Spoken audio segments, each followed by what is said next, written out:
ನೀವು ಕೇಳ್ದಂಗೆ ನಮ್ಮ ಅಪ್ಪಯ್ಯ ಅಂತ ಹೋಗ್ಬಿಟ್ಟು ಆ ಅಮ್ಮ ಯಾರು ಅಂತ ಕೇಳ್ಕೊಂಬಂದೀವ್ನಿ. ಯಾರಂತೆ? ಅದು ಎಲೆಕ್ಷನ್ ನಡೀತಾದಲ್ಲ, ಅದಕ್ಕೆ ಯಾರೋ ನಮ್ಮನ್ನು ಸೋಲ್ಸ್ಬೇಕು ಅಂತ ಮಾಡ್ತಾ ಇರೋ ಪಿತೂರಿ ಮಗನೇ, ಇವನ್ನೆಲ್ಲ ಕಿವಿಗೆ ಹಾಕೋಬೇಡ ಬಿಡು ಅಂದ. ಏ ಗೌರಿ, ಸಂಕ್ರಮಣ ವಿಷಯದಾಗೆ ಆ ಯಂಗ್ಸ್ನ ನೀನೇ ತಾನೇ ಕರ್ಸಿರೋದು. ಕೂಲ್ ಡೌನ್ ಶುರುದ್ರಪ್ಪ ಅವ್ರೆ. ಖಳನಾಯಕಂಗೂ ಒಂದ್ ನಿಯತ್ತು ಧರ್ಮ ಅನ್ನೋದು ಇದ್ದೇ ಇರತ್ತೆ. ಆದ್ರೆ ನೀವು ಆ ಸ್ಥಾನಕ್ಕೂ ಲಾಯಕ್ಕಿಲ್ಲ ಅಂತ ಕೆಟ್ಟ ಹುಳುಗಳು. DNA ಟೆಸ್ಟ್ ಬಂದಾಗಿ ಆಮೇಲಿದೆ ನಿಮ್ಗೆ ಮಾರಿ ಹಬ್ಬ.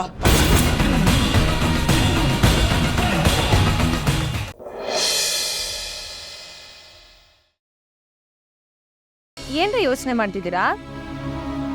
ಲಕ್ಕಿ ಬಗ್ಗೆ ಕಣೆ. ಅವ್ರ ಬಗ್ಗೆ ಏನು ಯೋಚನೆ? ಅವ್ರ 60ನೇ ವರ್ಷದ ಊಟದ ಬಗ್ಗೆ ನಾನೇನು ಕೊಡ್ಸೋಕ್ಕಾಗಲಿಲ್ಲ. ಕಡೆ ಪಕ್ಷ ಇವಾಗಲಾದರೂ ಅವ್ರಿಗೆ ಏನಾದರೂ ಕೊಡ್ಸೋಣ ಅಂತಂದ್ರೆ ಕೈಯಲ್ಲಿ ₹1 ಇಲ್ಲ ಕಡೆ ಮೀನಾ. ಮಾವ, ಅದು ನೀವೇನು ಅನ್ಕೊಳ್ಳಲ್ಲ ಅಂದ್ರೆ ನಾನೊಂದು ಮಾತು ಕೇಳ್ತೀನಿ. ನಾನು ನೊಂದ್ಕೊಳ್ಳೋ ಅಂತ ನೀವೇನು ಕೇಳಲ್ಲ ಅಂತ ನನಗೆ ಗೊತ್ತು, ಕೇಳು. ಅತ್ತೆ ಹತ್ರ ನನಗೆ ಅಂತ ಕೊಟ್ಟಿರೋ ಅಜ್ಜಿ ಒಡವೆಗಳಿವೆ. ಈಗ ಅದ್ರ ಅವಶ್ಯಕತೆ ಸ್ವಲ್ಪ ಇತ್ತು.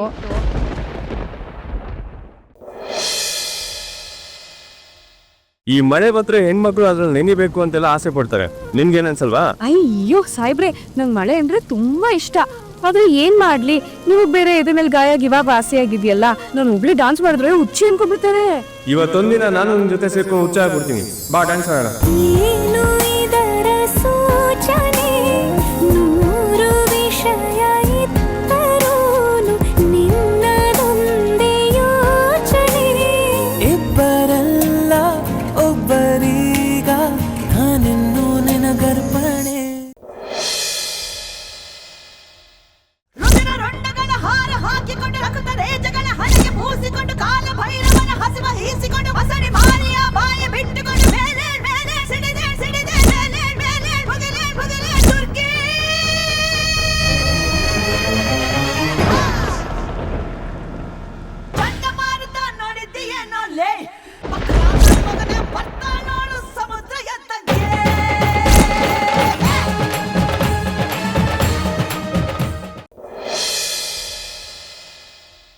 Ravani, how you feeling now?